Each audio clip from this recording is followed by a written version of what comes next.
Buenas tardes, mi nombre es Julia Andrea Garnica Díaz, soy de la ficha 1803570 de gestión bibliotecaria y les vengo a hablar sobre la historia del libro.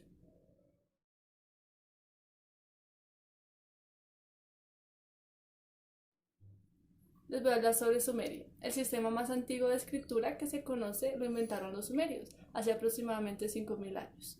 El periodo de Sumerio, basado su economía en la agricultura y en la ganadería, la escritura surgió como medio de clasificación y contabilización de alimentos. Así se enumeraban los sacos de trigo y las cabezas de ganado.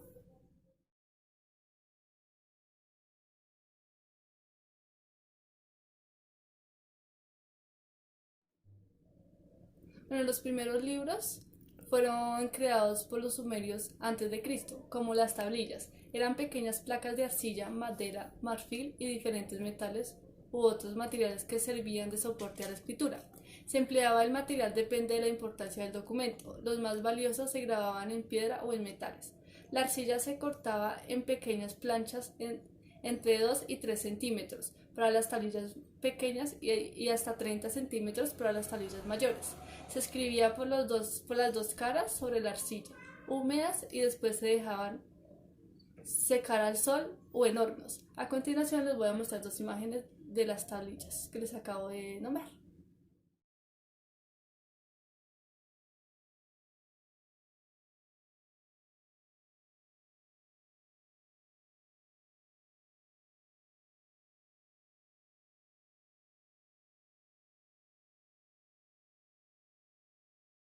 La escritura.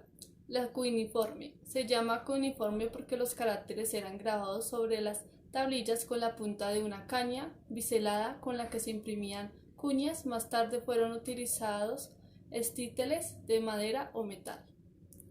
Se caracteriza porque ya no solo se presentaban objetos, sino también sonidos para formar palabras.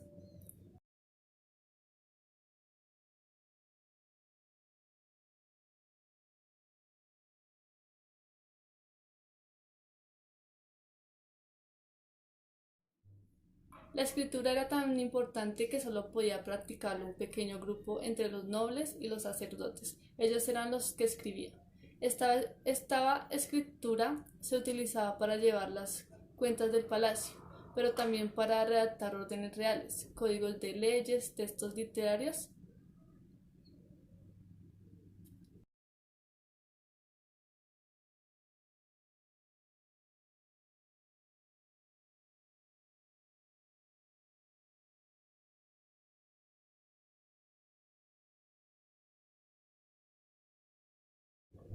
Vamos a hablar sobre Egipto. Se dice que el dios Thoth era el dios del conocimiento, la escritura y la sabiduría y la música.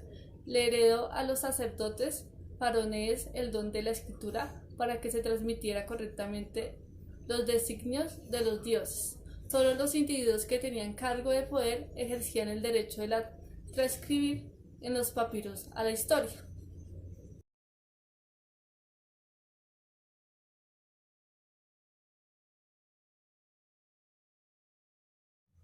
Como les nombré anteriormente, el papiro está ubicado en la orilla del río Nilo, contaba con la abundancia de crecimiento de la planta del papiro. A continuación les voy a mostrar algunas imágenes de cómo se siembra el papiro.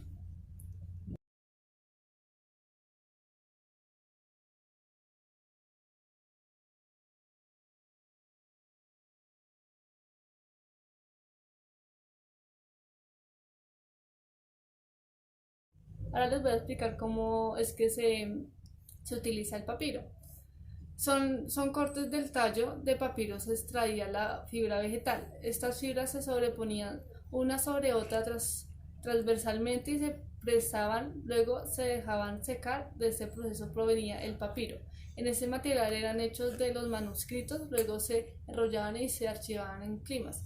Los papiros también se utilizan para restaurar los libros que estén ya deteriorados.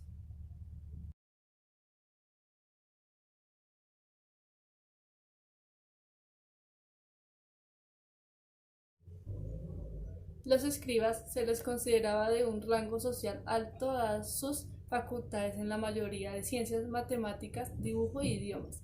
Su función principal era transcribir toda la información en los papiros como órdenes, ritos, funerarios, contabilidad, historia, entre otros. Les voy a hablar sobre Grecia. Fue precisamente en Grecia donde el libro adquirió por primera vez su verdadera dimensión, debido principalmente a la generalización de la escritura alfabética, que facilitaba la técnica de escribir y el sistema de democracia griega que permitía a cualquier ciudadano libre que supiera leer y escribir participar en el gobierno. La cultura griega también utilizó el papiro, pero además se utilizó también en tablillas de madera encerradas sobre las que se escribía y se podía borrar, principalmente para sus pedagógicos. El pergamino. Origen. Existe una rivalidad entre la biblioteca del pergamino y la de Alejandría, en Egipto.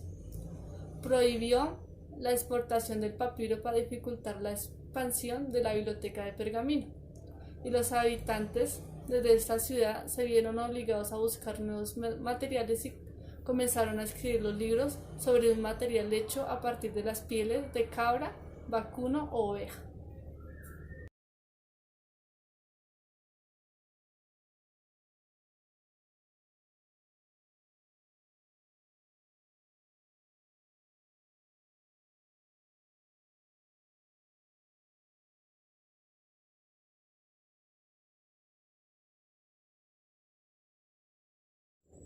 El libro se hizo más caro, pero con el pergamino los escritores duraban más y tenían posibilidades mejoras de lectura. Los rollos de papiro comienzan a desaparecer lentamente y el pergamino tomaba ahora una forma nueva. Las hojas se fueron disponiendo una junta a otra, perforándose todas ellas unidas por varios lados de su extremo izquierdo y así apareciendo en la forma moderna de nuestros libros. Y lo que es de mayor importancia, se podía escribir por ambos lados de cada una de las hojas. El proceso de fabricación del pergamino se trabajaba solo con el dermis de la piel. Las pieles se sumergían en una solución de cal que permitía efectuar el pelado y el descarnado. Se tensa en un caballete para su estiramiento y acabado, mientras que con la ayuda de piedra pómez se frota la superficie resultante a fin de eliminar las últimas impurezas y pulir la superficie de la escritura. El pergamino de mayor calidad era la vitela, fabricada con pieles de animales nonatos o recién nacidos que se servaban para los códices más lujosos. En cambio, el pergamino más vasto se suele utilizar para hacer tambores, panderetas o similar.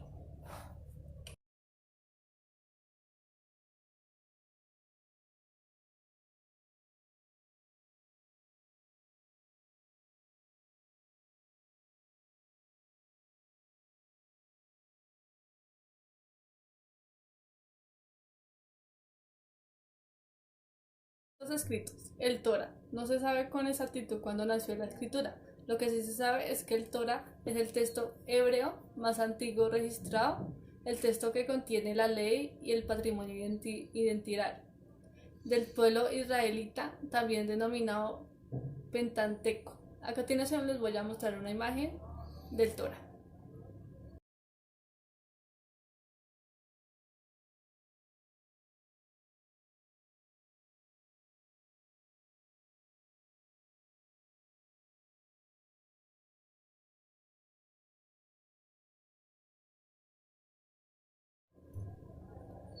Ketuvim. Los escritos Ketuvim es un libro narrativo bíblico que consta de 4 partes: los libros poéticos, los 5 rollos de las festividades, los libros históricos y los 3 libros poéticos o de la verdad. A continuación les voy a dar a mostrar 3 imágenes del papiro, de las tablas de arcilla y del pergamino.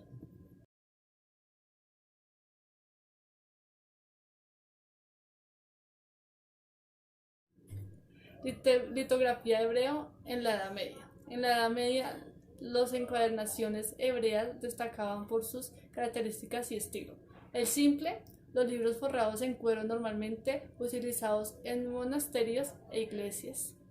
Y las repujados, estos libros eran repujados en metal y estaban encadenados para evitar el hurto eran utilizados en las universidades. A continuación les voy a dar a mostrar dos imágenes de lo anterior.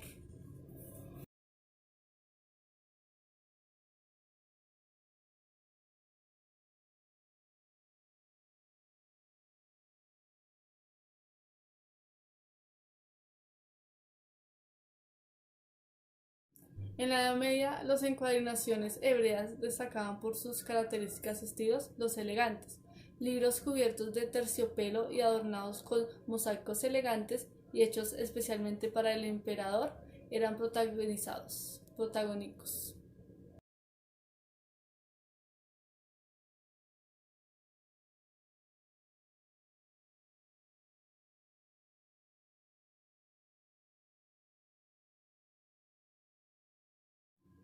Aportes a la cultura occidental. La inmersión de los hebreos en Europa trae consigo el renacimiento de las lenguas romances como el latín, la poesía y la lírica. Se crea un híbrido entre el neoplatismo y la filosofía clásica de los hebreos. Bueno, para finalizar, ya que les hablé sobre la historia del libro, ahora le voy a hablar sobre la historia de las bibliotecas y su clasificación. Entonces, vamos a empezar.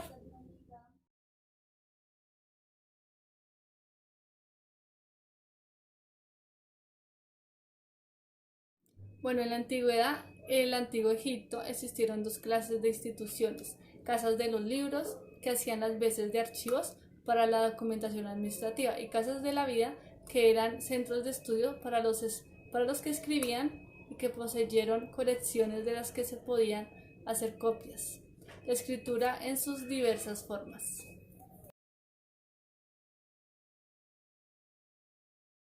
En la antigua Grecia, el libro y las bibliotecas alcanzaron un gran desarrollo. Las bibliotecas adoptaron formas que puedan considerarse como antecedentes de las actuales.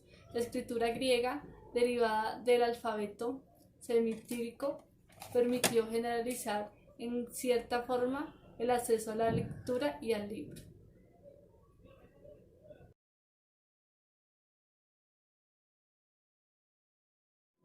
En Roma, deudara de la cultura griega, se empleó el mismo soporte escrito hebreo, el rollo de papiro. Allí se fundó la primera biblioteca pública de la que hay constancia, por parte del asinio Polión, y existieron grandes bibliotecas como la Octaviana y la Palatina, creadas por Augusto, y la biblioteca Upia del emperador Trajano. Las bibliotecas romanas acostumbraban a tener una sección griega y otra romana. En la Edad Media tardía, durante la época del Renacimiento, el rey Matías Corvino de Hungría, en 1458 y 1490, fue mecenas de pintores, poetas, músicos y científicos, toda clase de intelectuales que provenían de todas partes de Europa. En la década de 1460 fundó en su palacio en la ciudad de Buda la Biblioteca Corviniana, la cual contaba con más de 300 libros, siendo considerado la más grande de su época después de la Biblioteca del Vaticano. Aunque la biblioteca fue destruida después de la invasión turca de 1526, muchos de los tomos sobrevivieron y se encuentran actualmente en los museos más importantes del mundo.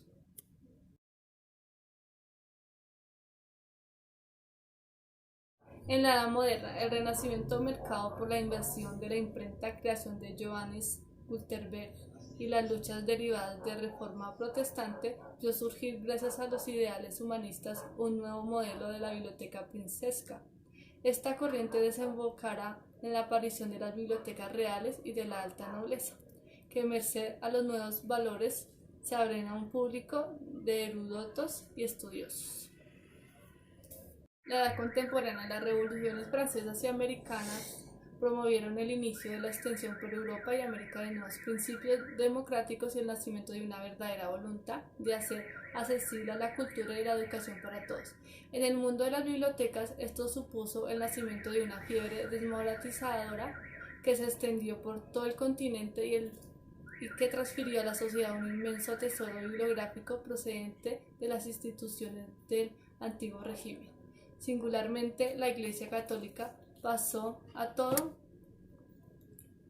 ese deseo acercar a la cultura a toda sociedad no consiguió hacerse realidad hasta mediados del siglo XXI, con la aparición en el mundo anglosajón de la biblioteca pública. Bueno, vamos a empezar con las clasificaciones. Vamos a empezar con la Biblioteca Nacional. Las denominadas bibliotecas nacionales representan la cabecera del sistema de los estados, están financiadas con fondos públicos y cumplen con una doble finalidad: proporcionar material bibliográfico de investigación para cualquier disciplina y conservar y difundir el patrimonio cultural referente a información registrada a lo largo del tiempo de cada país. En general, cada estado tiene una biblioteca que considera nacional y cuyos objetivos son los antes reseñados.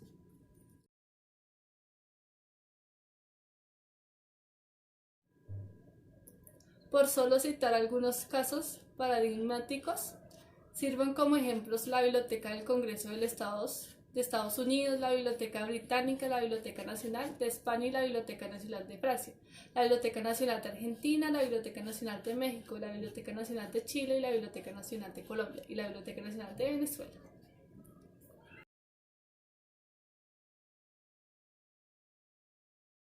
Bueno, las bibliotecas universitarias son las bibliotecas de las facultades, escuelas y demás unidades académicas de las universidades. Centros de enseñanza superior, diferente de las bibliotecas de investigación, están al servicio de sus estudiantes y tienen como apoyar los programas educativos y de investigación de las instituciones en que se encuentran integradas, de las que obtienen por regla general su financiación. Las bibliotecas escolares están complementadas por programas de instituciones a las que pertenecen, aunque también disponen de libros no académicos para fomentar el hábito de la lectura. Muchas cuentan con distintos medios audiovisuales y electrónicos. Su financiación procede de las instituciones escolares en las que se están integradas.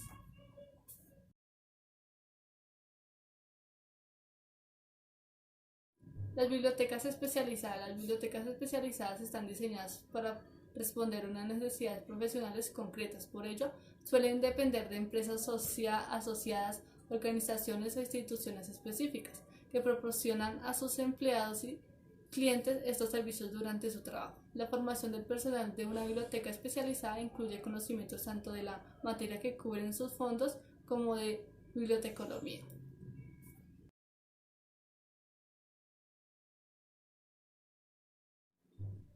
Bueno, las bibliotecas públicas pretenden responder a la amplia gama de necesidades que pueden demandar sus usuarios. Además de obras literarias clásicas, sus fondos pueden estar integrados por textos que proporcionan información sobre servicios sociales, obras de referencia, discos, películas y libros recreativos. Muchas de ellas patrocinan y organizan actos culturales complementarios, tales como conferencias, debates, representaciones teatrales, conciertos, musicales, proyecciones cinematográficas y exposiciones artísticas. En este sentido deben ser mencionadas los servicios infantiles, sección característica de las bibliotecas públicas que promueven sesiones literarias, procura la existencia de una pequeña biblioteca infantil y en ocasiones hasta dispone de dependencias con juguetes. Bueno, para terminar ya con lo anterior, que ya explicamos lo que era la historia del libro, cómo fue creada desde la antigüedad hasta la actualidad, con la historia de las bibliotecas, la clasificación de las bibliotecas. Espero les haya quedado muy claro y muchas gracias. Bueno, cabe resaltar que es muy importante tener conocimientos sobre la historia del libro y la historia de las bibliotecas, saber cuál fue el primer libro que se creó, que como les había indicado fueron las tablillas que lo usaban en la antigüedad con signos o hacían dibujos y todo eso. Entonces espero les haya gustado. Recuerden que hablaron con Julie Garnica de la ficha 1803570.